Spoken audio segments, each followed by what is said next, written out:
Hi there. Welcome back to Prices at the Pumps on SaltWire, our weekly look at all things energy related. I'm Scott Squires, pleased as always to be joined by Dan McTagg. And Dan, before we get into the sign behind you and tell folks a little bit about some of the other things that you're involved in, let's get right to it. People want to know, in Atlantic region, what are we going to be paying at the pumps in the next couple of days? I know Newfoundland adjusted their prices today. What happened there, and what's going to happen in the rest of Atlantic Canada tomorrow, Friday, when the prices are set at the pumps? Well, thank you for that, Scott. And it looks like I was bang on the Newfoundland prediction. So they went up 1.6 cents a liter for gasoline and about 0.5 or half a penny to 0.6 cents a liter for diesel heating oil. The rest of Atlantic Canada tomorrow, Friday, we'll see almost the same. There will be an increase, but not as much, probably about a penny for gasoline, and diesel up about half a cent. And that's because there's an extra trading day in which we continue to see energy markets, heading towards this idea that fundamentals, supply and demand, just don't count. What they're more concerned about is interest rates, and why the U.S. Fed and all of its regional chairs continue to suggest there will be no rate cut this year. Some are speculating there might actually be a rate increase until they tamp down inflation in that country. So that's really the preoccupation that it has really pushed prices down about 17 cents a liter. I know we don't appreciate, $1.70, $1.80 for a liter of gasoline, but it could be $1.90 pushing towards $2 if supply and demand economics 101 is applied to the energy markets. I agree with Opec. This market is dysfunctional, but it's dysfunctional and it's helping consumers in ways that most don't really take into consideration. So this may be the last of an increase. It's nothing more than a blip. Next week, I think we're going to see prices resume their downward trek, even with the Americans now taking to the roads in record numbers, starting this evening and Friday and into the weekend and the kickoff of the summer driving season. It's still not having a dent. Folks that are making these trades don't care about fundamentals. They only care about irrelevant signals like, whether interest rates stay around for a little bit longer. Last time I checked, I don't use interest rates to get from point A to point B with my vehicle. Dan, let's dig in on that for a second, because you and I have been talking the last couple of weeks about the fact that, the long weekend in Canada was coming, the Victoria Day long weekend. We've just celebrated that. As you mentioned, the U.S. now moving into their summer driving period. And you're saying that we should start to see prices go down. Can consumers really maybe lean into that and expect some lower prices over the next few weeks? Because that seems to me, at least to me as a consumer, to be contrary to what you think should be going on. So we're looking at down, Dan? The world is upside down. Energy traders are in panic mode, in crazy mode. They don't understand the fundamentals. Supply is low, demand is strong. That means prices should be at least stabilizing or moving to the upside. But they are completely and absolutely focused on the Jerome Powell and the U.S. Federal Reserve and interest rates. They think that if interest rates stay longer, that will somehow lessen demand and people won't be driving. Look, you need to get from point A to point B. And no, electric vehicles are not denting the market, not just in the United States, but around the world. Demand continues to rise exponentially. I say exponentially because every attempt by agencies like the International Energy Agency, organizations that ought to know better, continue to say, things are going to slow down. They are not slowing down. And so we need to have a price that reflects reality. And while, we should cheer the fact that maybe Canada finally, $34 billion later, can get a pipeline to get some 590,000 barrels out a day. By the way, that represents, and I'm just doing a calculation on that very recently, the effect of that could be about $30 to $40 billion injection into the Canadian economy per year. But that aside, Guyana is also producing a lot more oil. It didn't 10 years ago. And so there are good examples of what's going on. But reality is that we're still playing catch up. The world is down about 1.5 million barrels a day. And it doesn't matter how much fracking the United States is doing. They can't carry the world, like it or not. Dan, we're about talking about facts here, things that we can back up with data, et cetera. But it's also important to talk about things that may happen. We're not about fear mongering here at Prices at the Pumps. But today, NOAA, who predicts, weather patterns. They released their outlook for the 2024 Atlantic hurricane season. I know Environment Canada will be doing the same later, but we only have the NOAA data right now. And SaltWire weather specialist Alistair Alders sent out a post about this. They're expecting it to be an incredibly active hurricane season, Dan, with 17 to 25 named storms in the Atlantic basin. And of those, 8 to 13 are expected to hit hurricane strength, with 4 to 7 that could become major hurricanes. Now, in Nova Scotia now, I don't say if, but when a hurricane is going to hit. And again, we don't want to fearmonger, but predicted to be a really active hurricane season.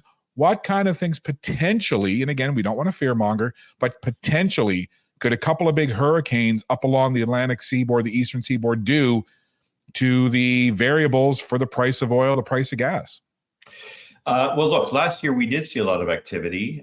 It wasn't, though, in the U.S. Gulf Coast. It was actually in the Atlantic. And a lot of that didn't do any type of damage, despite 1 or 2, tropical storms that Atlantic Canada did witness. But there isn't a lot of infrastructure along the coast. And more importantly, there hasn't been an impact in prices dealing with the coast since Hurricane Sandy back in late 2012. I'm going to say October, November. It was a late storm. We haven't seen much in about a dozen years.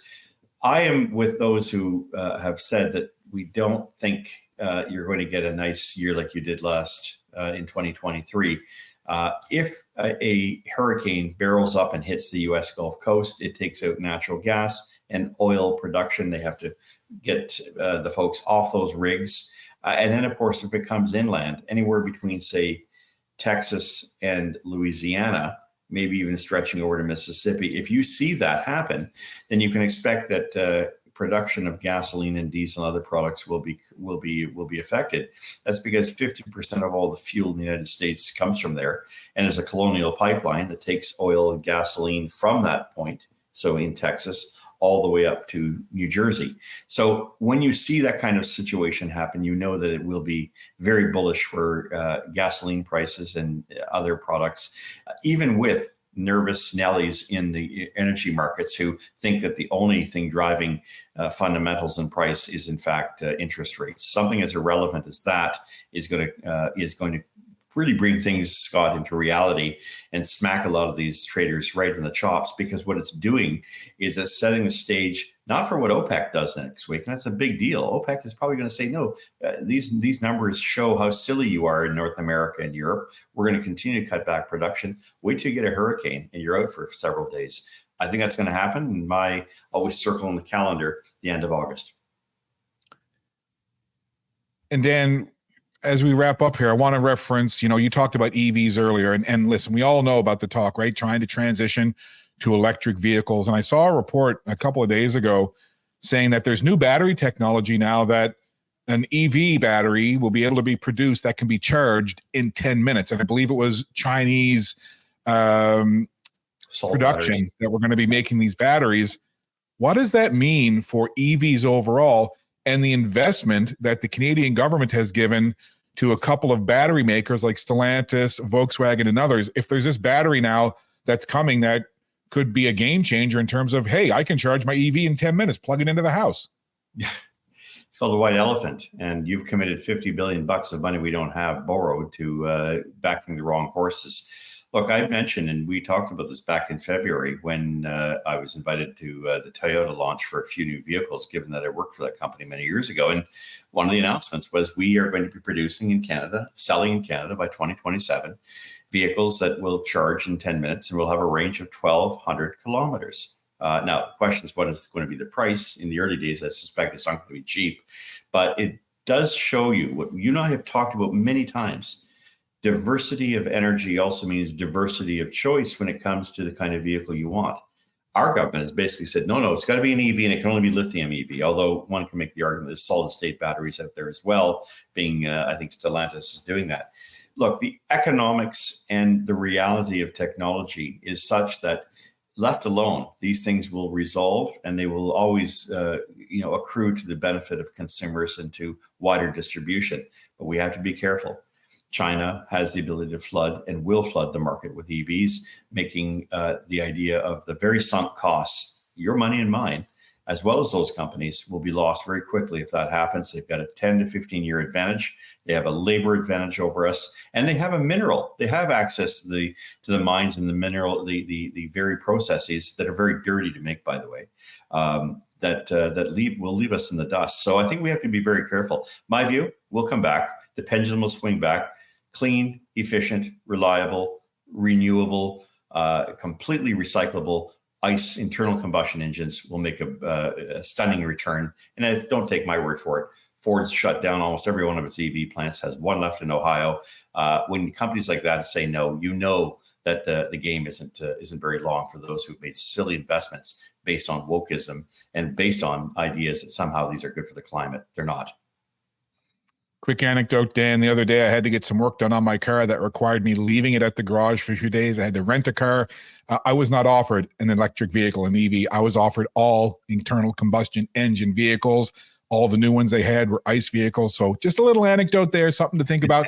But that's why it's great to have you with us each week to talk about the developments and what's going on. And before we wrap up, Dan, happy to see that sign behind you there. I'm just going to go full screen with you. I always like to talk about when you're not with us here at SaltWire, where folks can find you. And look at that big sign behind you. There, it'll say right there. Yeah, Canadians for Affordable Energy. So Dan, when you're not with us here in SaltWire, where can folks catch up with you, connect with you, and get more from you? We'll go on that website to get my ideas and policies. Then, of course, anything you need to know as far as gas price differences or engagement on some of these policy issues, Gas Price Wizard is the best place to go in terms of Twitter or on X. And of course, if you want, of course, president at affordableenergy.ca. And last one, Dan, real quick, I got to ask you, because I see it all the time, right? I follow you on social media, especially X, formerly Twitter. And there's a lot of folks saying, Dan, former Liberal MP for 18 years, who we know your thoughts on the current government, and that's respectable. But they're saying, hey, you should come in and run as a Conservative in the next election. Dan, where are you with all of that? Are you even tinkering with the idea of maybe throwing your hat in the ring again, Dan? What can you tell us about where things are with you politically? I've done my bit. No, I'm not going back to politics. Glad to see the Conservatives are making those inroads because they look a whole lot like my Liberals of 30 years ago. Like it or not, I've never been a Conservative. I've been a member of only one party, the Liberal Party. This isn't the Liberal Party, so perhaps someday there might be a chance that it resuscitates the way it was and becomes the big tent party rather than the pup tent, which it is today. But no, I think, there's a lot of new faces, a lot of great new dynamic members and candidates. It's time to give someone else a turn. You don't need folks like me who've had my day, crowding the arena. I had to ask, right, Dan?